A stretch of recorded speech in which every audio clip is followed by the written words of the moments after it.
السلام علیکم ناظرین، پاک ڈرامہ اپڈیٹس پر آپ کو خوش آمدید۔ ہمراہی ڈرامے کے آنے والے ایپیسوڈ میں آپ یہ دیکھنے جا رہے ہیں کہ یہاں پر سیحان جو کہ کسی بھی پل چین سے نہیں بیٹھتا، کیونکہ وہ کسی صورت بھی اپنی ایلف کی سچائی جانے بغیر سکون نہیں لے گا۔ آخر کار سیحان ذکریہ کو بلاتا ہے اور ذکریہ سے سوال کرتا ہے کہ دیکھو ذکریہ، میں بہت اچھی طرح جانتا ہوں کہ تمہارے سینے میں بابا کے سارے راز دفن ہیں، مجھے بتا دو کہ آخر میری ایلف کے ساتھ کیا ہوا ہے، وہ اتنی آسانی سے مجھے چھوڑ کر نہیں جا سکتی۔ یہ سن کر ذکریہ کہتا ہے کہ سیحان بابا، آپ یہ کیا کہہ رہے ہیں؟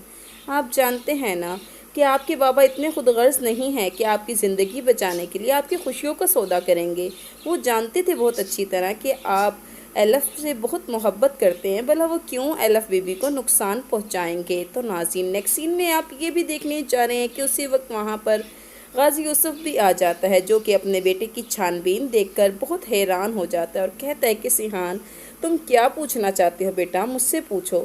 تم جانتے ہو نا کہ میں تمہیں کھونا نہیں چاہتا تھا، میں صرف اور صرف یہ چاہتا تھا کہ میرا بیٹا خوشحال رہے، اور تم جانتے ہو نا کہ میں نے تمہاری محبت کی خاطر اپنی انا کو توڑ دیا تھا۔ تمہارے سامنے میں نے تمہاری محبت کے لیے اپنے گھٹنے ٹیک دیے تھے، پھر تم کیسے اپنے بابا پر شک کر سکتے ہو؟ یہ سن کر سیحان کہتا ہے کہ نہیں بابا، میں شک نہیں کر رہا، مجھے ایسا لگتا ہے کہ میری ایلف کو مجھ سے دور کیا گیا ہے۔ یہ سن کر غازی یوسف کہتا ہے کہ بیٹا، وہ تم سے بہت محبت کرتی تھی، اسی لیے تو تمہیں کھونا نہیں چاہتی تھی، اسی لیے اپنی زندگی کی بازی لگا کر اس نے اپنی محبت کو جیتا ہے۔ تو بہتر ہوگا نا کہ تم بھی خوش رہو، تاکہ وہ بھی پرسکون رہے، اسے بھی احساس ہو کہ اس کے جانے کے بعد بھی اس کا سیحان خوش ہے۔ یہ سن کر سیحان کہتا ہے کہ بابا، یہ ساری لفظی کتابی باتیں ہیں، میں ان پر یقین نہیں کروں گا۔ کچھ بھی ہو جائے، میں ایلف کے بغیر کبھی بھی اپنی زندگی میں سکون سے نہیں رہ پاؤں گا۔ مجھے یہ بے چینی کھائے جائے گی کہ آخر میری ایلف کے ساتھ میری غیر موجودگی میں میرے پیٹھ پیچھے کیا ہوا تھا۔ تو ناظرین، نیکسٹ سین میں آپ یہ بھی دیکھنے جا رہے ہیں کہ چندہ بھی جو کہ غازی یوسف کے پاس آتی ہیں اور کہتی ہیں کہ غازی صاحب، میں صرف اور صرف اپنے سیحان کے لیے، اپنے چندہ کے لیے آپ سے کچھ مانگنا چاہتی ہوں۔